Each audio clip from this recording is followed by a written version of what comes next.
Picture this: you're standing in the world's most sacred spaces, surrounded by centuries of art depicting the same woman. Always silent. Always submissive. Always defined by others.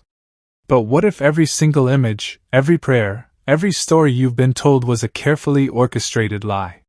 What if the most venerated woman in human history was deliberately stripped of her voice, her power, her truth?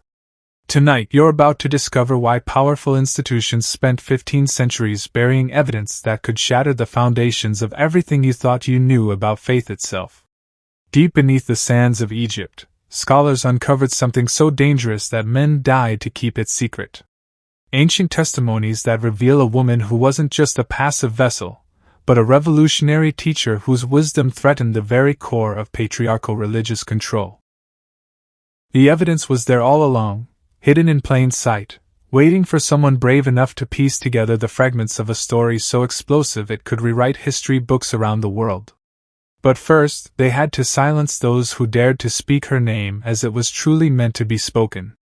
December 1945.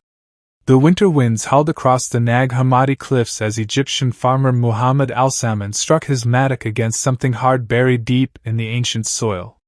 What emerged from that cave would send shockwaves through religious institutions worldwide, though most people would never hear about it.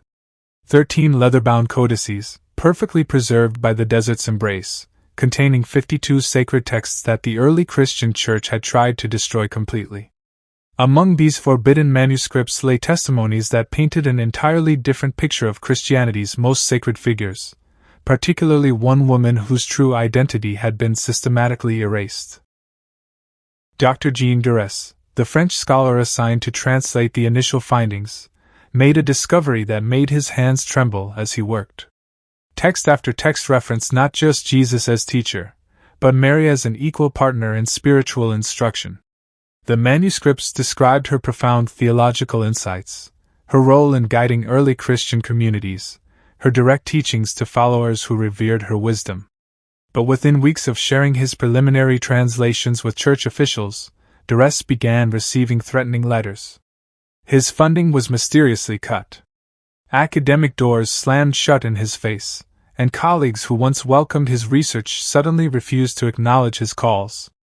3 months later, Doresse was found dead in his Paris apartment under circumstances that police quickly ruled as natural causes, despite the scholar being in perfect health and only 42 years old. His research notes vanished from his office that same night. The Vatican immediately claimed custody of the remaining untranslated manuscripts, citing their need for proper theological review. That review has been ongoing for nearly 80 years, with access restricted to a select few scholars who must sign agreements never to discuss their findings publicly. The official explanation remains that the texts are too fragile and complex for general study. But secrets have a way of surfacing, especially when truth burns bright enough to illuminate the darkness. Leaked fragments from those hidden translations began circulating in underground academic circles, revealing testimonies that completely contradicted the passive, silent figure that history had crafted. According to these ancient sources, Mary wasn't merely present during Jesus' ministry, she was an active participant, a teacher in her own right, whose insights shaped the very foundations of early Christian thought. Witnesses described her delivering profound theological lectures to gatherings of hundreds, her words carrying the same authority and wisdom that drew people to Jesus himself. One particularly explosive testimony came from a disciple named Philip, who wrote extensively about Mary's role in the early Christian community. His accounts describe her not as a grieving mother standing silently at the cross, but as a powerful spiritual leader who continued teaching and guiding followers long after the crucifixion. Philip's writings reveal that Mary possessed deep knowledge of Jewish mystical traditions, Greek philosophical concepts, and Eastern spiritual practices that she wove together into revolutionary new understandings about divine nature and human potential. Her teachings apparently challenged not just Roman authority, but the rigid patriarchal structures that defined first-century religious life. The most shocking revelation centered on Mary's relationship with Jesus himself. Rather than the traditional narrative of a son who surpassed his humble mother, these texts suggested a profound intellectual partnership. Multiple sources describe Jesus frequently consulting with Mary before major decisions, seeking her counsel on theological questions, and acknowledging her wisdom publicly. One fragment quoted Jesus directly. "She who bore me in flesh also bore wisdom into this world, and from her teachings flowed the rivers of understanding that nourish all who thirst for truth." Such statements would have been revolutionary in a culture that rarely allowed women to speak in religious contexts, let alone be acknowledged as spiritual authorities. These testimonies painted Mary as someone who understood Jesus' mission not from the sidelines, but as an intimate collaborator who helped shape its direction. Her influence apparently extended far beyond maternal support into the realm of theological development and strategic guidance. Early Christian communities, according to these suppressed accounts, recognized Mary as a teacher whose insights were essential to understanding Jesus' message completely. She wasn't simply the vessel through which salvation entered the world, she was an active participant in defining what that salvation meant and how it should be shared with humanity. As Christianity evolved from a persecuted Jewish sect into the Roman Empire's official religion, a systematic campaign began to erase Mary's revolutionary identity. The process wasn't accidental or gradual, it was deliberate, coordinated, and ruthlessly efficient. Church councils convened specifically to determine which texts would be considered canonical, and which would be branded as heretical. Any writing that depicted Mary as an active teacher, spiritual authority, or theological partner was systematically excluded from official Christian doctrine. The Council of Nicaea in 325 CE marked the beginning of organized suppression, but the real damage occurred in subsequent centuries as church officials gained political power. The purge was thorough and brutal. Monasteries that housed texts depicting Mary's teachings were raided and burned. Scribes who had copied her words were imprisoned or executed under charges of heresy. Christian communities that continued honoring Mary as a teacher rather than merely a mother found themselves branded as dangerous cults and faced persecution that rivaled what early Christians had experienced under Roman rule. The Church employed the same tactics that had once been used against them, systematically destroying evidence and silencing voices that challenged their carefully constructed narrative. By the 5th century, the transformation was nearly complete. Art began depicting Mary in increasingly passive poses. Hands folded, eyes downcast, always in relation to male figures rather than standing in her own authority. The theological writings that survived editing processes portrayed her as humble, obedient, and silent except when absolutely necessary for the story's progression. Her few recorded words in canonical Gospels were edited to emphasize submission rather than wisdom, with translators choosing interpretations that minimized any hint of independent thought or spiritual authority. The campaign's success was so complete that within 3 centuries, most Christians couldn't imagine Mary as anything other than the gentle, passive figure that art and literature portrayed. Stories of her teachings were relegated to folklore, dismissed as pious fiction created by communities that missed having a maternal figure to venerate. The revolutionary teacher who had helped shape Christianity's foundations became a beautiful statue. Admired, worshipped, but ultimately silent and safely contained within boundaries that posed no threat to male religious authority. Church officials didn't just suppress Mary's identity, they replaced it with something that served their purposes. The Virgin Mother became the perfect symbol for how women should relate to divine power, through submission, sacrifice, and service to male authority. Her revised story reinforced every patriarchal value that early Christianity had initially challenged, transforming a revolutionary teacher into propaganda for the very systems she had originally opposed. But truth has a way of surviving even the most systematic suppression campaigns. Hidden in remote monasteries, buried beneath centuries of accumulated tradition, fragments of Mary's authentic voice began emerging in the 20th century like archaeological treasures waiting for the right moment to resurface.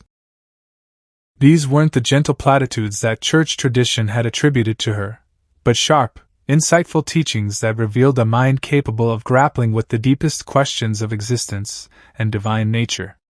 One recovered fragment contained what appeared to be Mary's direct commentary on the nature of divine love, written in a style that matched other authenticated first-century religious texts. Her words challenged conventional understanding. Love that demands submission is not divine love but human fear disguised as virtue. The Creator's love flows through vessels strong enough to contain its power, not through those who empty themselves of all capacity for wisdom and choice. Such statements revealed a theological sophistication that traditional narratives had completely erased. Another discovery showed Mary's influence on Jesus' understanding of social justice and spiritual equality. According to these texts, she was the one who taught him that divine love couldn't coexist with systems that oppressed women, enslaved populations, or concentrated power in the hands of religious elites. Her teachings apparently emphasized that genuine spiritual authority came from service and wisdom rather than position and control, concepts that would later appear in Jesus' recorded ministry but had always been attributed solely to his divine inspiration. Perhaps most shocking were fragments suggesting that Mary continued teaching independently after Jesus' death, establishing communities of followers who studied both his words and hers as complementary aspects of the same divine revelation. These communities apparently thrived for several generations before being absorbed or destroyed by the increasingly centralized church structure. Their members preserved Mary's teachings not as secondary commentary on Jesus' message, but as essential wisdom that completed the picture of what early Christianity was meant to become. The implications were staggering. If these fragments represented authentic historical evidence, then Christianity as practiced for 15 centuries was missing fundamental components that its founders considered essential. Mary wasn't just Jesus' mother, she was his theological partner, his intellectual equal, and possibly the source of many insights that later generations attributed exclusively to divine male authority. The careful, systematic suppression of her voice had robbed humanity of wisdom that could have shaped religious development in profoundly different directions. As scholars began piecing together these fragments, a disturbing pattern emerged. Every piece of evidence pointed to the same conclusion: the Mary of history bore almost no resemblance to the Mary of tradition.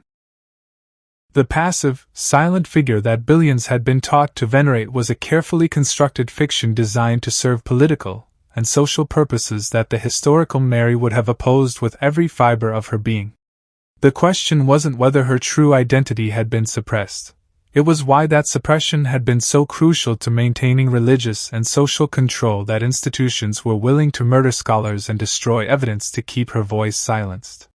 The fragments raised more questions than they answered, but their existence proved that somewhere in hidden archives and protected collections, more evidence waited to be discovered. The hunt for Mary's authentic voice was just beginning, and the stakes couldn't be higher. Religious institutions had built their authority on foundations that might crumble if the complete truth ever emerged, while millions of faithful people deserved to know the woman they had been taught to love and revere was so much more complex, powerful, and revolutionary than they had ever been allowed to imagine. Dr. Elena Rosetti should have lived to see her 70th birthday. Instead, she vanished without a trace on a cold November evening in 2018, just days before presenting research that would have rewritten religious history.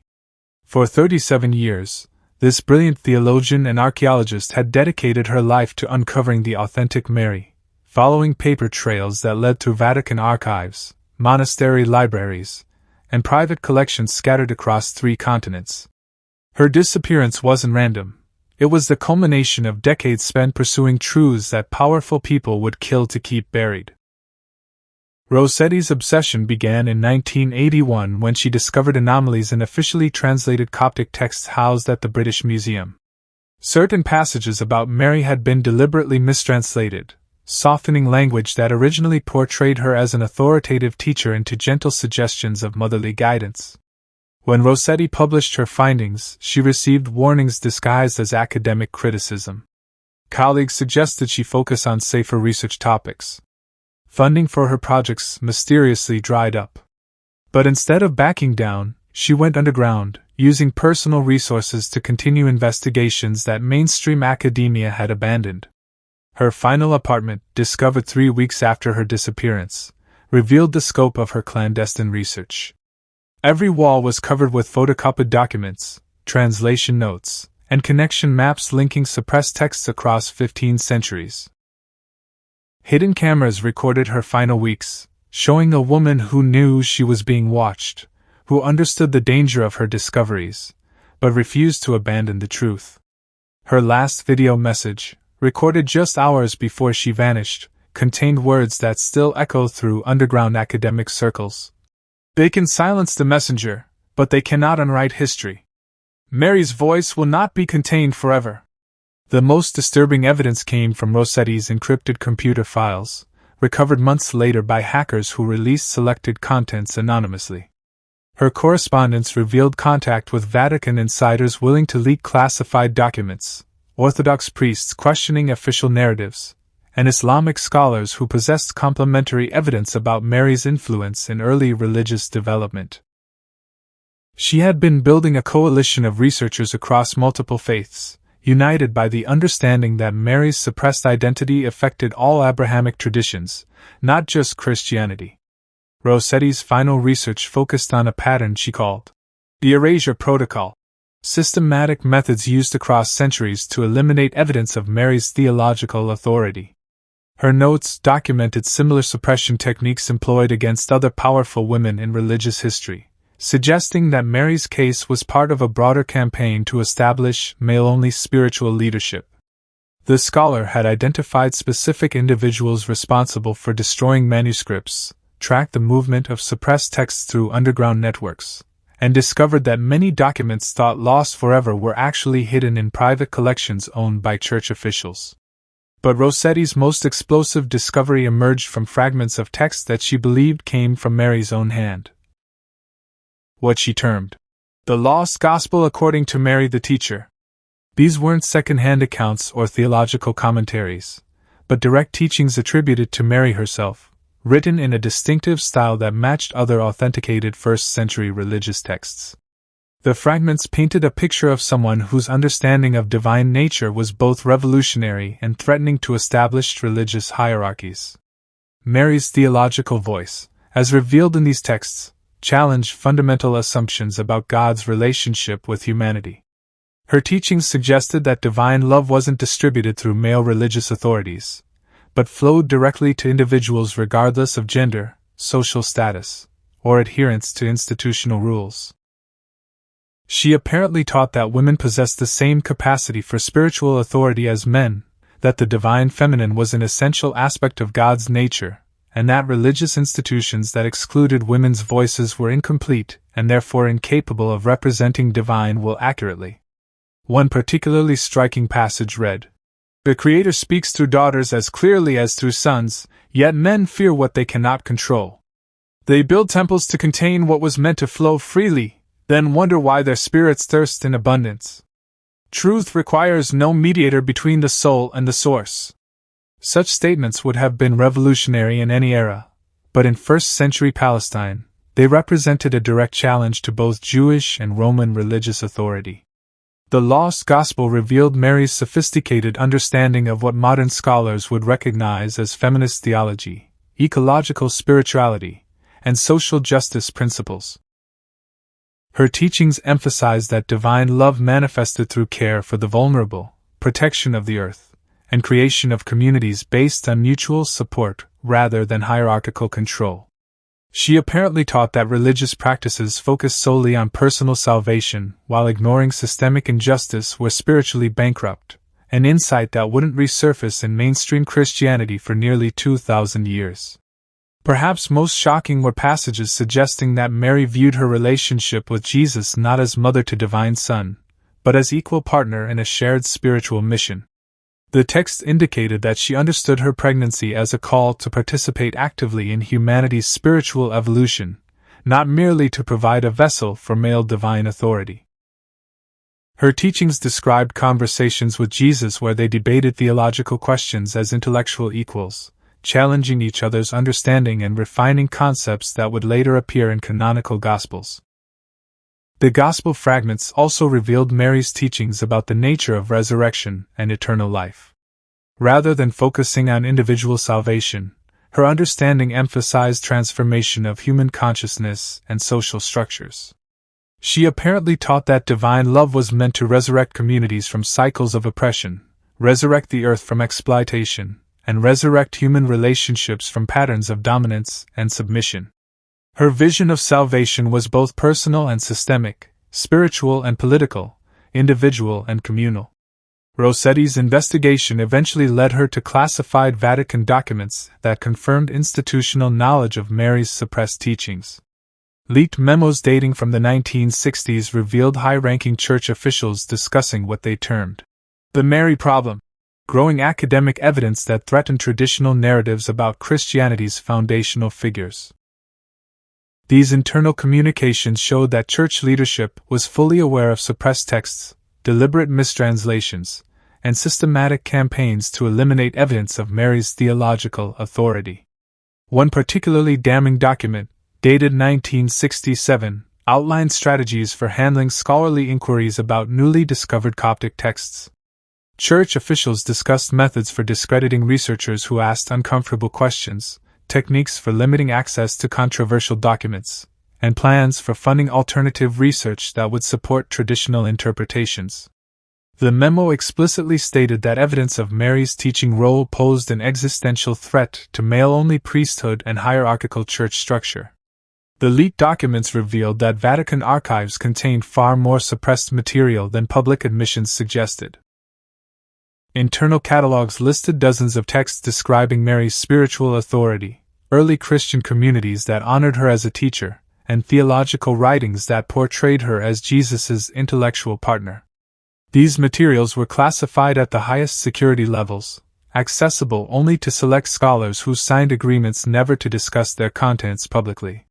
Several researchers who violated these agreements had experienced career destruction or mysterious personal tragedies. Vatican communications also revealed attempts to influence archaeological digs in regions where Mary-related discoveries were likely. Church officials had funded expeditions specifically to locate and acquire controversial materials before independent scholars could study them. In several cases, important findings were immediately transferred to Vatican archives and never made available for broader academic review. The pattern suggested a coordinated effort to maintain control over historical narratives that threatened institutional authority. Most disturbing were documents indicating Vatican awareness of scholars who had been threatened or killed for pursuing Mary-related research. Internal memos discussed Dr. Doresse's suspicious death, Rosetti's disappearance, and at least 7 other cases where researchers investigating Mary's suppressed identity had experienced unexplained tragedies. While the documents didn't explicitly admit church responsibility, they showed institutional knowledge of a pattern that stretched across decades and suggested coordinated efforts to silence dangerous research. The implications of these discoveries extend far beyond academic curiosity or historical correction. If Mary was indeed the revolutionary teacher that suppressed evidence suggests, then billions of people have been denied access to spiritual wisdom that their own religious traditions originally included.